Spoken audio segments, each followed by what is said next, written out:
Et là, on se dit, mais mince, qu'est-ce que je ferais après l'athlétisme? Oui, si aujourd'hui j'ai un conseil à donner, en tout cas si une sportive veut faire un arrêt pour faire un enfant, déjà d'un, c'est faisable, c'est possible. Et ça, c'est une erreur parce que beaucoup d'athlètes arrêtent leur carrière et du jour au lendemain, ils se retrouvent sans rien, sans l'avoir préparé. Mais derrière, il faut vraiment être accompagné, il faut vraiment être suivi. Bonjour à tous, ici Renan Branchard sur la clé du succès. Alors, il y a des choses qu'on pense inaccessibles. Alors, battre un record du monde à presque 40 ans, gagner 8 médailles olympiques, être 12 fois champion du monde, permettre à une équipe en quête de résultats de tout gagner, ou devenir la première femme championne d'Europe, championne du monde, championne olympique la même année. Eh bien, il y a des personnes qui y sont parvenues. Et le but du podcast est de décrypter les clés de leur réussite pour vous inspirer, vous aider à casser vos barrières, vous accompagner dans vos objectifs, connaître en quelque sorte leurs recettes qui leur ont permis d'atteindre un réel succès ou tout simplement vous permettre d'en savoir un peu plus sur eux. Alors je vous propose 3 formats sur le podcast. Celui d'origine pour discuter avec les personnalités qui entourent les athlètes. Entraîneurs, mentors, kinés, préparateurs mentaux, sportifs, nutritionnistes qui dans l'ombre font briller les sportifs que nous connaissons tous. Ensuite, les portraits d'athlètes où on partira à la rencontre des sportifs à succès qui s'entraînent dur et qui relèvent chaque jour des défis de plus en plus grands. Enfin, le dernier format reconversion où on parlera avec d'anciens athlètes de haut niveau qui nous ont marqués et qui sont passés à autre chose. On retracera leur parcours et surtout, on découvrira comment et dans quoi ils se sont reconvertis. Alors, abonnez-vous au podcast sur votre plateforme d'écoute préférée pour être au courant du nouvel épisode qui sort toutes les 2 semaines le mercredi matin. Et une dernière chose, vous êtes très nombreux à écouter le podcast, mais peu à en parler autour de vous. Donc la première chose, si vous avez un iPhone ou un Mac à portée de main, allez maintenant mettre 5 étoiles sur Apple Podcast et un commentaire gentil. Ça vous prend même pas 1 minute, top chrono à partir de maintenant. Mais ça m'aide beaucoup pour convaincre de nouveaux invités à venir sur le podcast et vous proposer un contenu toujours au top. La seconde, parlez du podcast sur les réseaux, je vous repartagerai, ou parlez-en à au moins 3 personnes autour de vous. Ils seront contents de découvrir un nouveau podcast qui vous a plu. Allez, je vous souhaite une très bonne écoute et j'espère que ces échanges vous inspireront autant qu'ils m'ont inspiré à les enregistrer.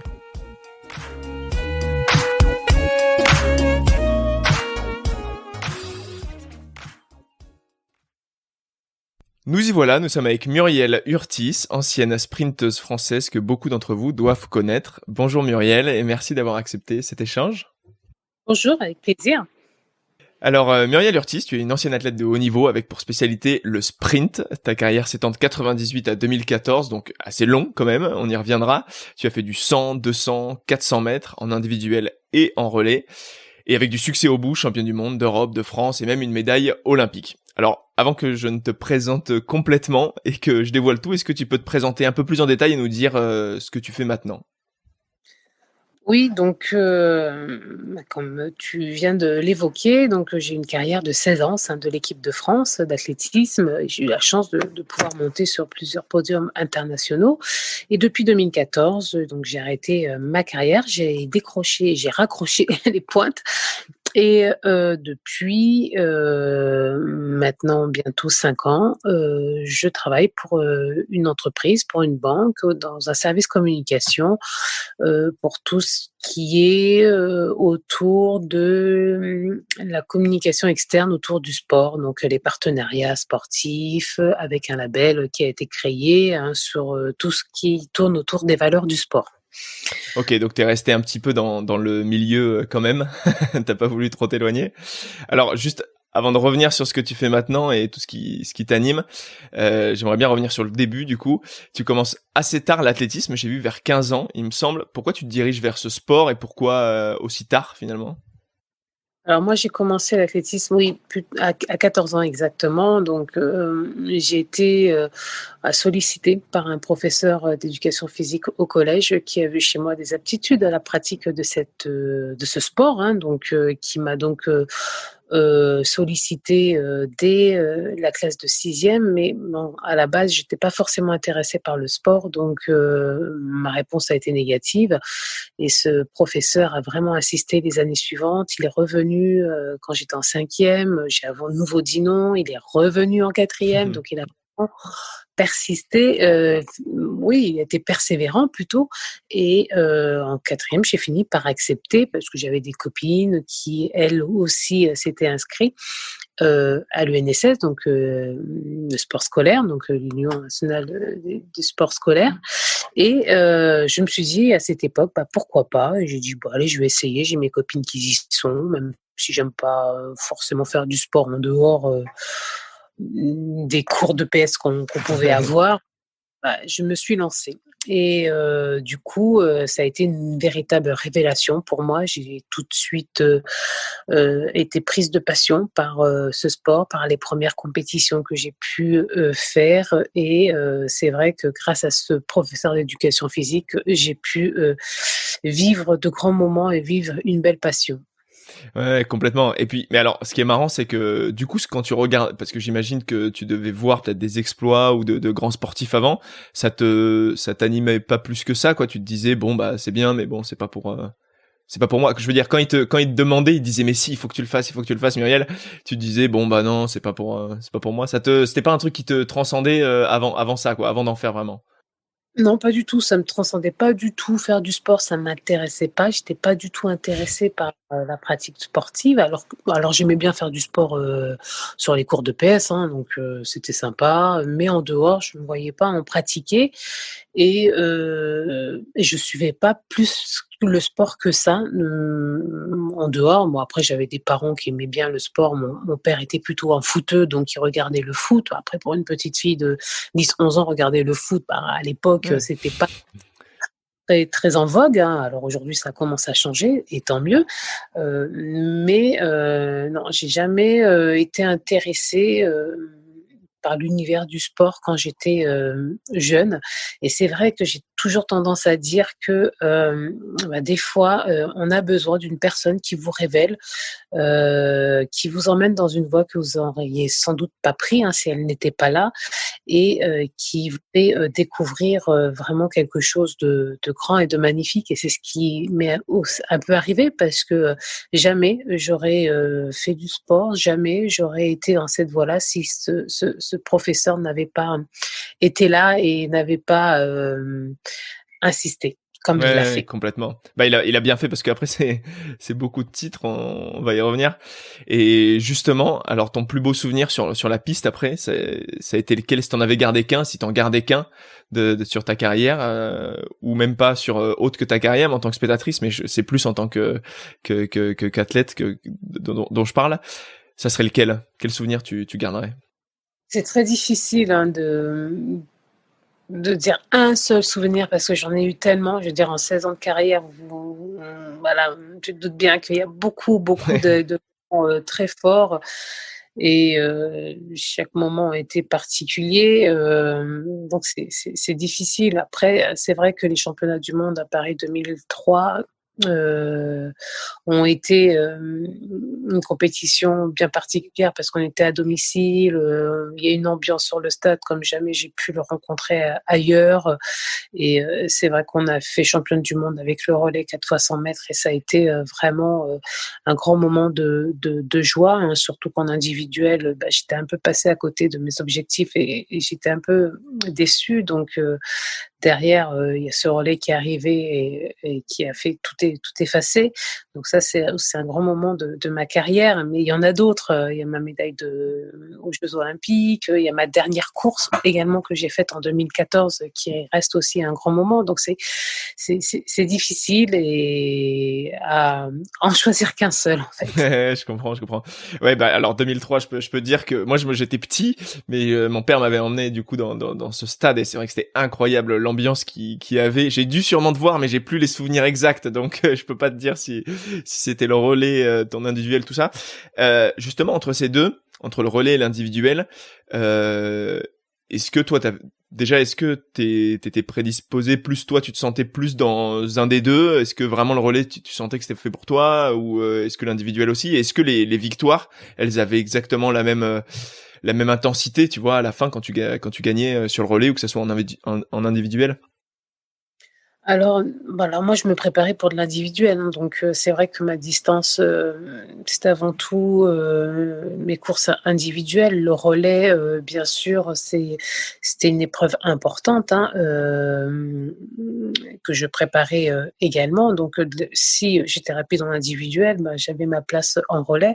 Donc, mais c'est vrai que, ce sont quand même 2 victoires différentes. En tout cas au niveau de l'émotion. Bon, à l'individuel, on est tout seul,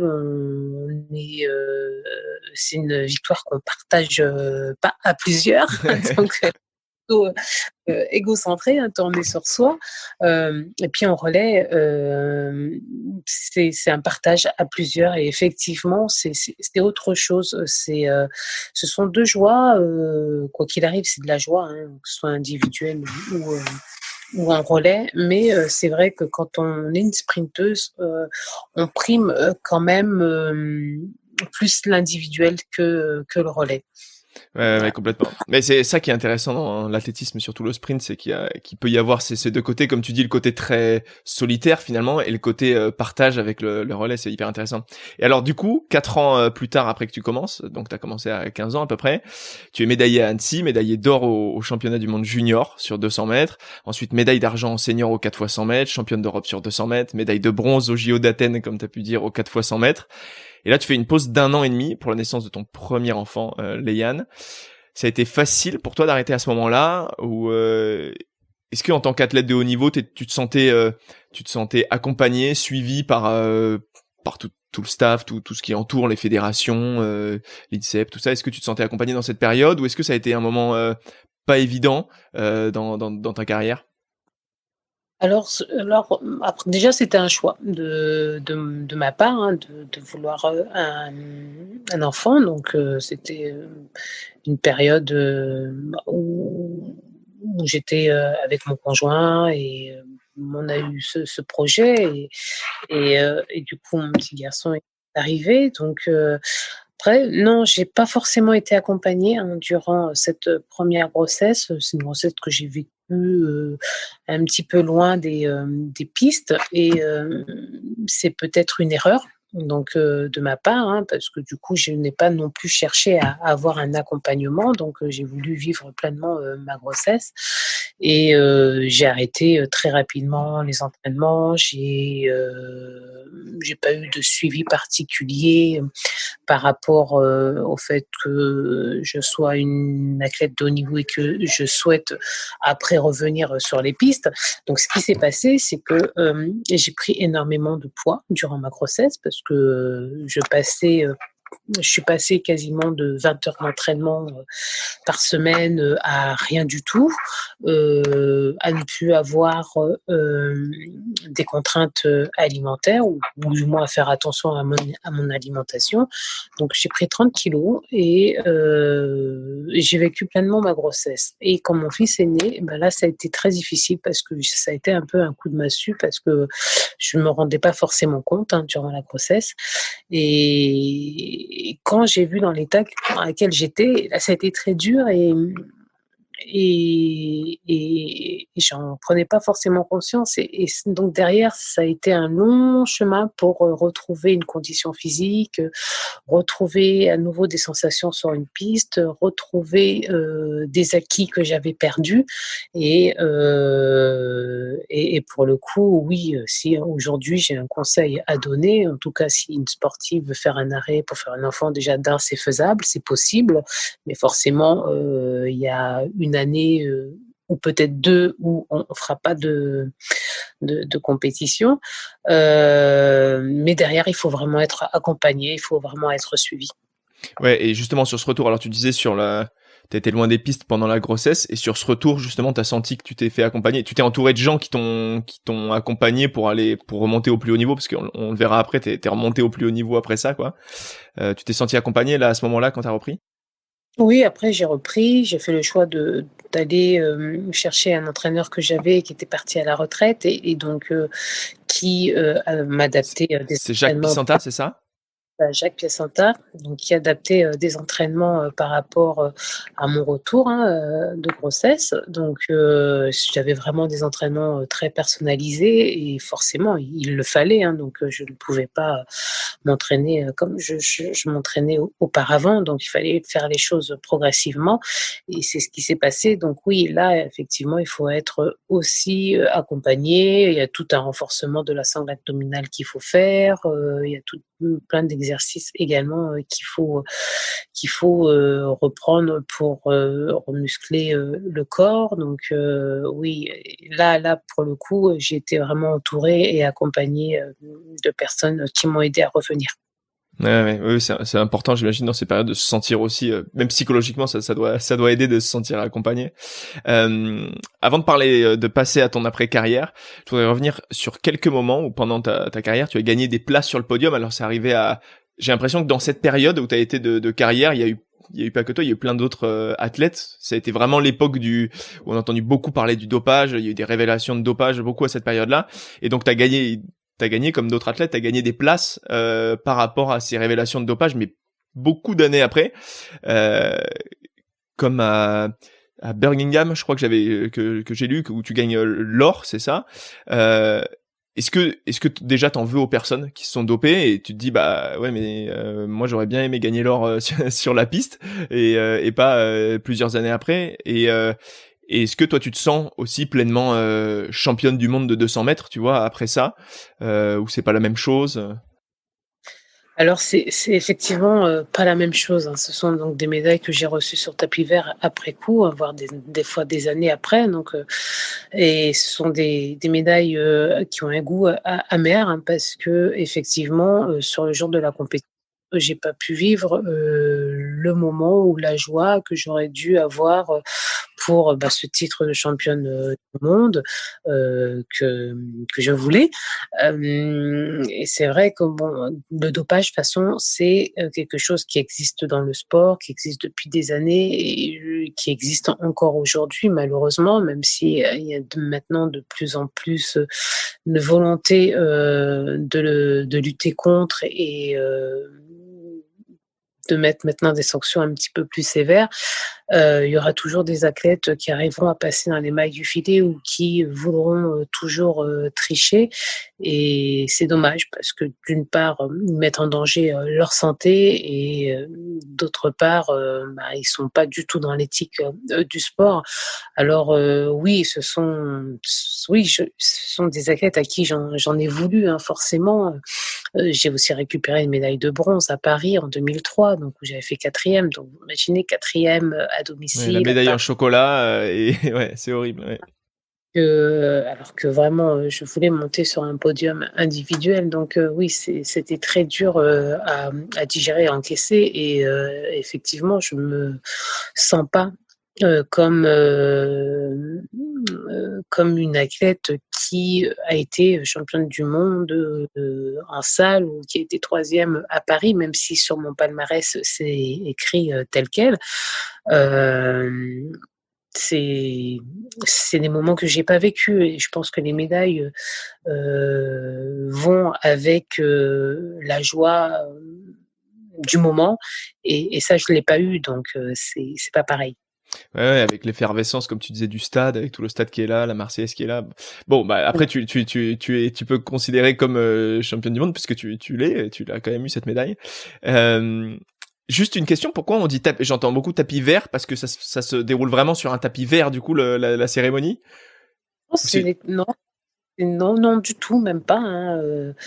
C'est tapis vert. Je sais pas C'est pourquoi. une expression, ok, ouais. Ok, à creuser.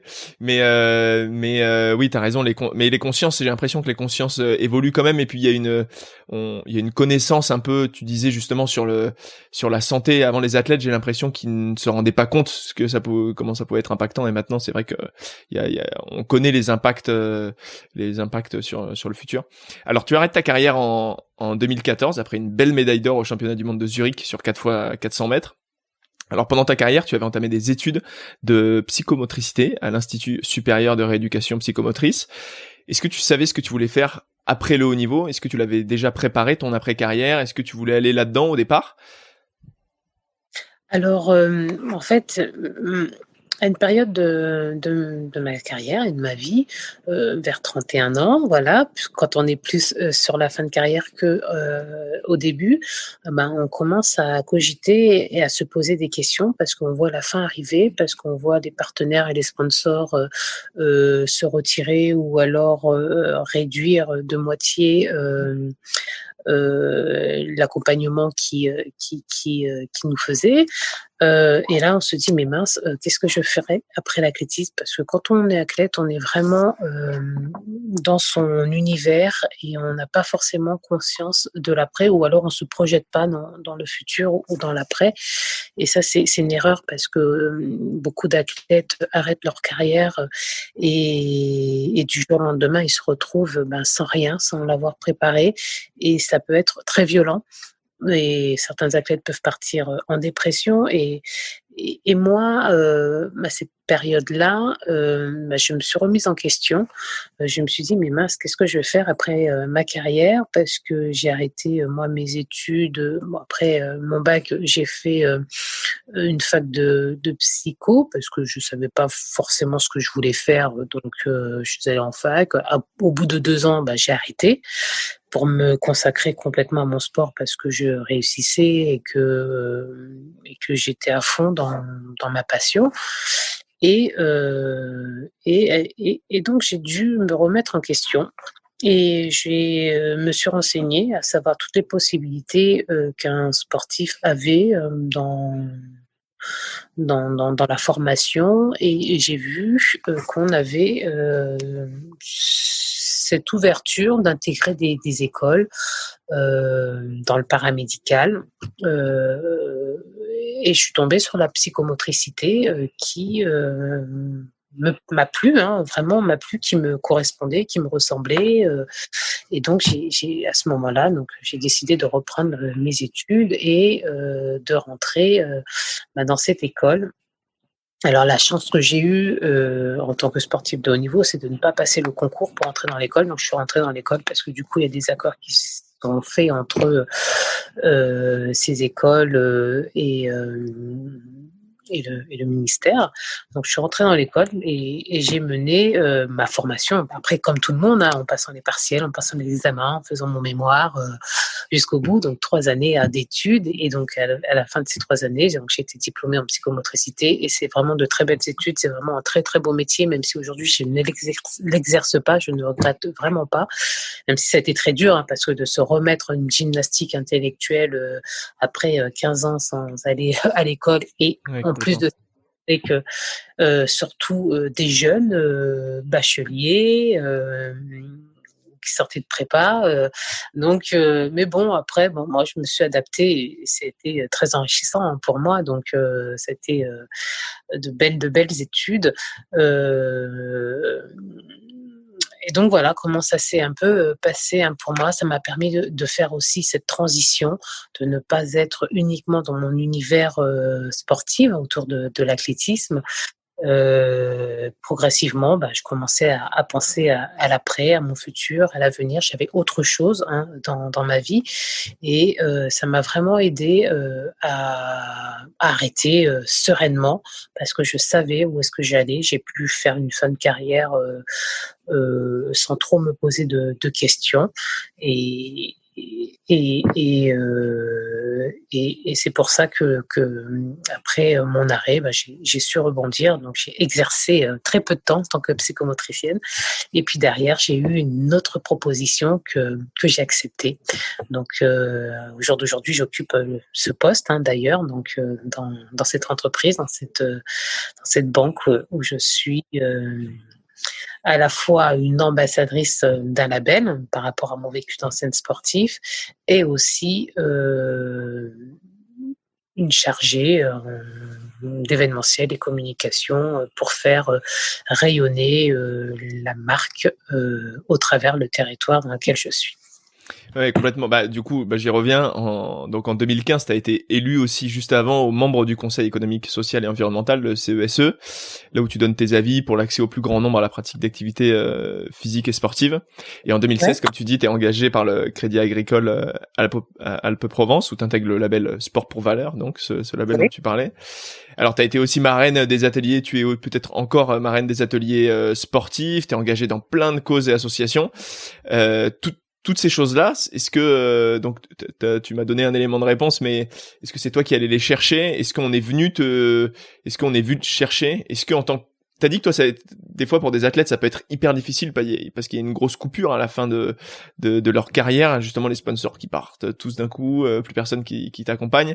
Mais est-ce que on vient quand même te chercher pour justement un après? Est-ce qu'il y a des boîtes qui sont intéressées justement par ce rayonnement que peut avoir une sportive ou un sportif de haut niveau, ou c'est toi qui allais vraiment chercher les trucs au début parce que c'était pas évident?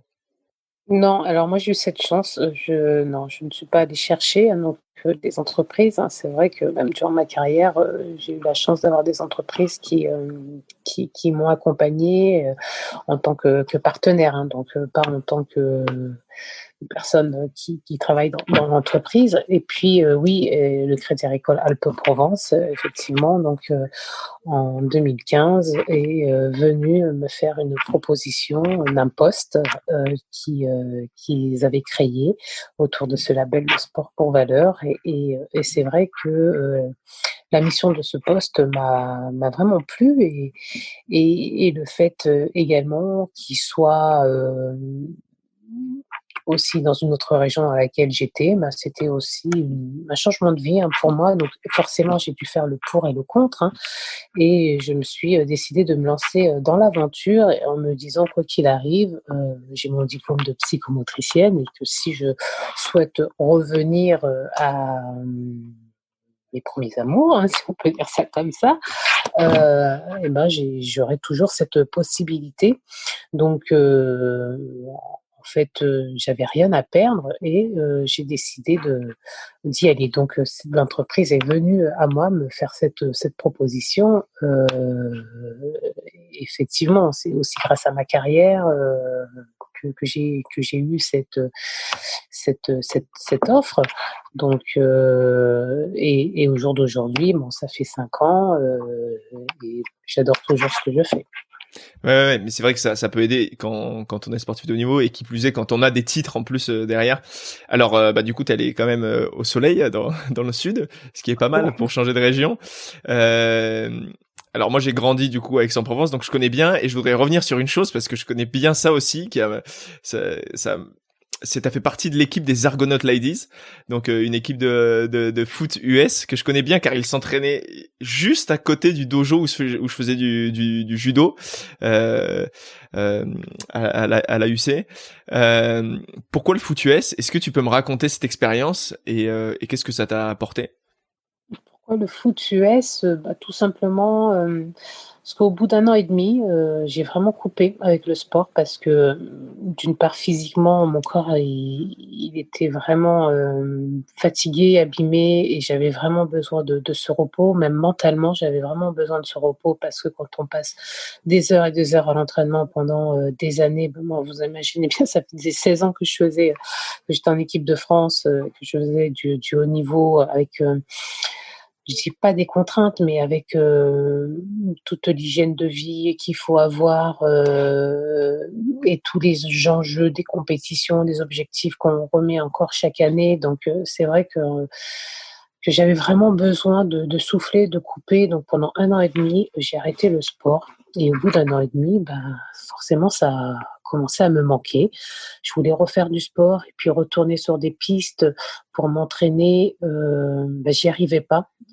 D'une part, toute seule, franchement, toute seule, j'arrive pas à m'entraîner. Toute seule, c'est catastrophique. Il me faut vraiment du monde, il me faut vraiment un groupe, même si j'étais dans un sport Bah individuel, ouais, mais c'est ça qui est marrant. qui se pratique collectivement, hein. Donc, j'avais toujours mes camarades d'entraînement avec moi et qui étaient là, qui créaient une ambiance. Et c'est vrai, c'est ce qui me manque, hein, le plus. C'est ce qui me manquait le plus. Donc, j'ai voulu retrouver un sport d'équipe, un sport que je ne connaissais pas. Puis je suis tombée sur le football américain, donc je me suis dit: «Ben, pourquoi pas?»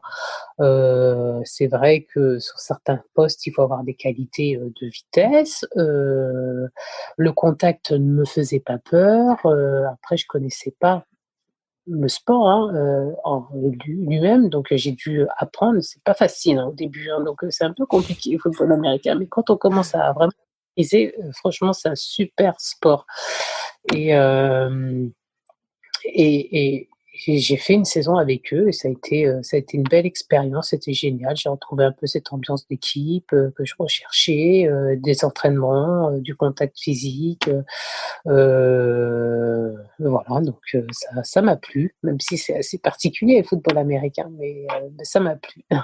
Oui, t'avais toujours la course parce qu'il faut courir. Ceux qui regardent les matchs de football américain, ils se rendent bien compte, il faut courir quand même vite. Donc ça, t'avais ses qualités, je pense. Mais c'est vrai que t'as trouvé ce côté en plus de contact qui a pas sur le sprint finalement.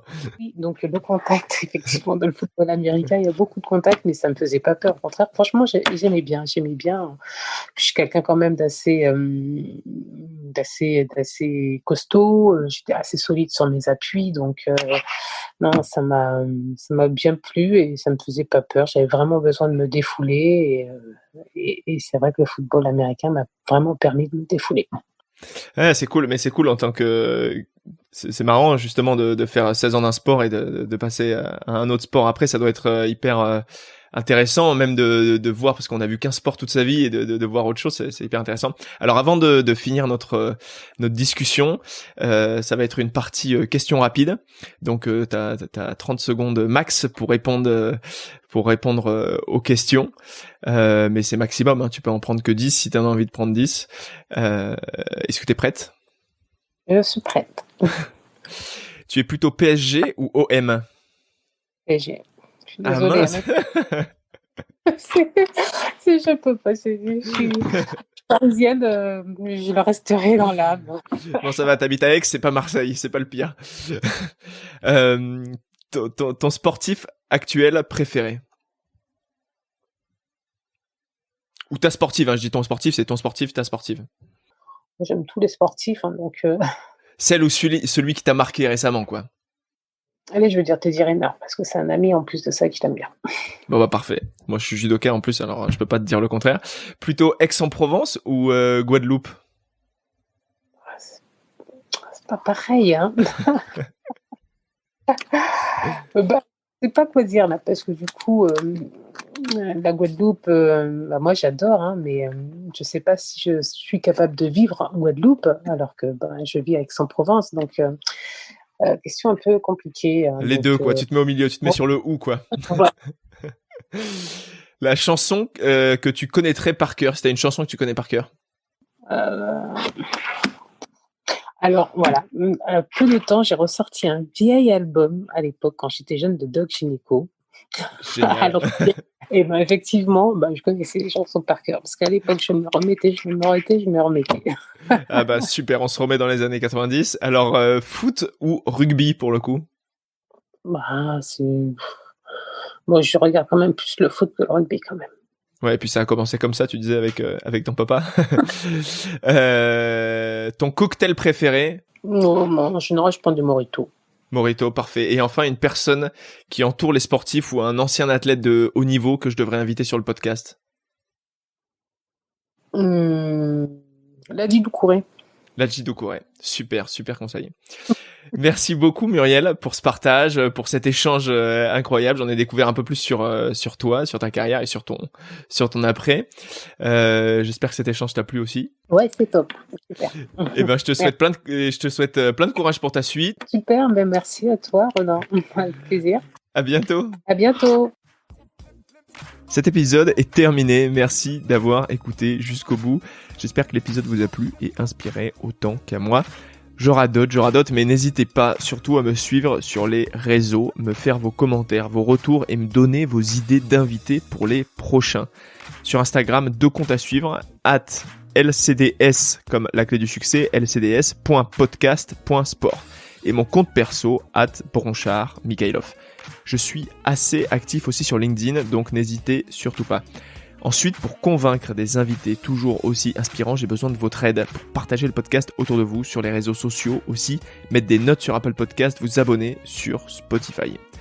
Enfin, je remercie beaucoup Marine Ferry et Félix Fatalo qui m'aident beaucoup depuis peu sur le podcast et qui vont permettre à celui-ci d'être écouté chez tout le monde.